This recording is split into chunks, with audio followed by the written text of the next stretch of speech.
আজকে তার পৃথিবীতে বেঁচে থাকার মতো একটি ব্যক্তিও, একটি অবলম্বনও ছিল না। পিতাকে হারিয়েছে, মাতাকে হারিয়েছে, ভাইকে হারিয়েছে, একমাত্র তিনি জীবন যাপন করছিলেন তার একমাত্র পরিবারের সদস্য হিসেবে।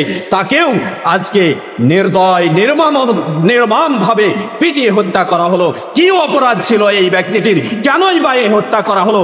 আজকে শিক্ষিত ছেলেদের আচরণ কেন এই রূপ হচ্ছে? কি কারণে? আদর্শ শিক্ষা থেকে বিচ্যুতি হওয়ার কারণে। তাই আমরা এই আদর্শগুলোকে, এই আদবগুলোকে আজকে সংক্ষিপ্ত আকারে তুলে ধরার ইনশাআল্লাহ চেষ্টা করব। রাসূল সাল্লাল্লাহু আলাইহি ওয়াসাল্লামকে বলছেন, ওয়া ইন্নাকা লা আলা খুলুকিন আযীম, হে মুহাম্মদ সাল্লাল্লাহু আলাইহি ওয়াসাল্লাম, নিশ্চয় আপনি মহান চরিত্রের অধিকারী। আল্লাহর রাসূল সাল্লাল্লাহু আলাইহি ওয়াসাল্লামকে স্বয়ং আল্লাহ সুবহানাহু ওয়া তাআলা সার্টিফিকেট দিচ্ছেন, আপনার আদব, আপনার শিষ্টাচার, চরিত্র সেটি মহান। এই সার্টিফিকেট আল্লাহ সুবহানাহু ওয়া তাআলা কোরআনুল কারীমের মধ্যে সূরাতুল কলামের 4 নম্বর আয়াতে দিয়েছেন।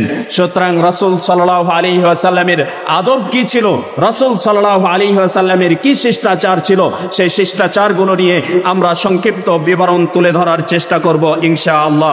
আমরা যে আদবগুলো রক্ষা করে পৃথিবীতে আমাদের জীবন যাপন করতে হবে, তার মধ্যে অন্যতম হচ্ছে আল আদাবু মা আল্লাহ, আল্লাহ তাবারক ওয়া তাআলার সাথে শিষ্টাচার আমাদের কেমন হবে। ওয়াল আদাবু মা রাসূল সাল্লাল্লাহু আলাইহি ওয়াসাল্লাম, রাসূল সাল্লাল্লাহু আলাইহি ওয়াসাল্লামের সাথে শিষ্টাচার আমাদের কেমন হবে। ওয়াল আদাবু মা নাস, মানুষদের সাথে শিষ্টাচার আমাদের, মানুষের সাথে আদর্শ কেমন হবে, শিষ্টাচার কেমন হবে।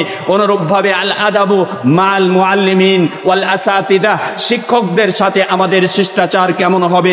অনুরূপভাবে আল আদাবু মান নাফস, আমি নিজের সাথে কি শিষ্টাচার বজায় করে চলবো, কি শিষ্টাচার বজায় রেখে চলবো, এ বিষয়ে এই কয়েকটি পয়েন্টে সংক্ষিপ্ত বিবরণ তুলে ধরার চেষ্টা করব ইনশাআল্লাহ। কেন এই বিষয়টিকে আমরা নির্বাচন করলাম?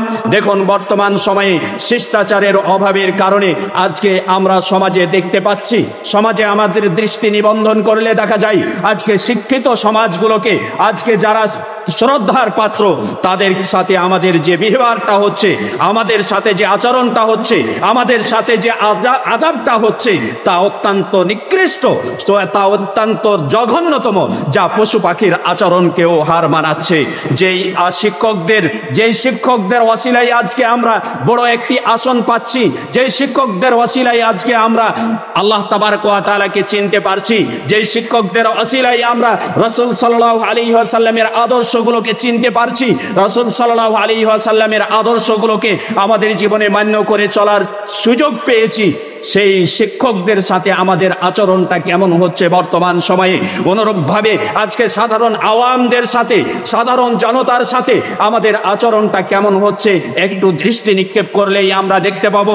গত কালকের অথবা গত পরশু দিনের ঘটনা যেটি ঘটে গেল ঢাকা ইউনিভার্সিটিতে, যেই জায়গাটা সবচাইতে আমরা মনে করি শিক্ষার দিক থেকে সবচাইতে মডার্ন একটি জায়গা, একটা আদর্শিক জায়গা, সেই জায়গাগুলোতে আবরারের মতো ব্যক্তিকে পিটিয়ে হত্যা করা হলো।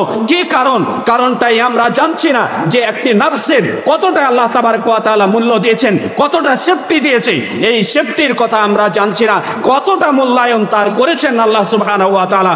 সেই জিনিসটির প্রতি অচেতন হওয়ার কারণে আজকে এই ঘটনা ঘটে গেল।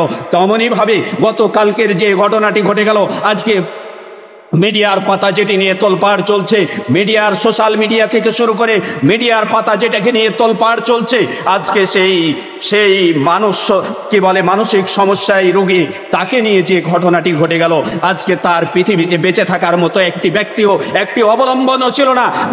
পিতাকে হারিয়েছে, মাতাকে হারিয়েছে, ভাইকে হারিয়েছে, একমাত্র তিনি জীবন যাপন করছিলেন তার একমাত্র পরিবারের সদস্য হিসেবে। তাকেও আজকে নির্দয় নির্মমভাবে পিটিয়ে হত্যা করা হলো। কি অপরাধ ছিল এই ব্যক্তিটির? কেনই বা এই হত্যা করা হলো? আজকে শিক্ষিত ছেলেদের আচরণ কেন এই রূপ হচ্ছে? কি কারণে? আদর্শ শিক্ষা থেকে বিচ্যুতি হওয়ার কারণে। তাই আমরা এই আদর্শগুলোকে, এই আদবগুলোকে আজকে সংক্ষিপ্ত আকারে তুলে ধরার ইনশাআল্লাহ চেষ্টা করব।